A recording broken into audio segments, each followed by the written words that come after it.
ప్రతిరోజు ఆ కిటికీలో నుంచి తండ్రి చూస్తూనే ఉన్నాడు. ఏదో ఒక రోజు నా కుమారుడు తిరిగి నా దగ్గరికి వస్తాడు, ఎందుకంటే నేను వాడిని ప్రేమించాను, ప్రేమనే పంచాను, ప్రేమనే ఇచ్చాను. నా ప్రేమ గెలిచిద్ది, నా ప్రేమ వాడిని మళ్ళా నా దగ్గరికి ఆకర్షించింది. నా కుమారుడు ఎట్టి పరిస్థితుల్లో మళ్ళా నా దగ్గరకు వస్తాడని ఎదురు చూస్తాను.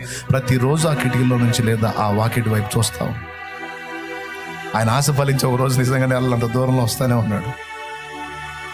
దిగ్గం లేచి పరిగెత్తిపోయి వాని మెడ మీద పడి ముద్దు పెట్టి, ఈరోజు లోకంలో ఉన్న పాపి రాక కోసం యేసయ్య చూస్తూ ఉన్నాడు, దేవుడు చూస్తూ ఉన్నాడు, పరలోక తండ్రి చూస్తూ ఉన్నాడు.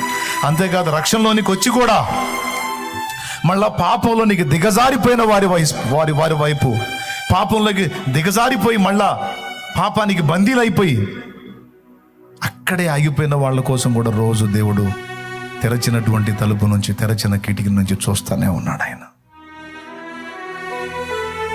ఆ వచనాలు రెండు మనకు వర్తించాయి, అవి మనకు సంబంధించినవి,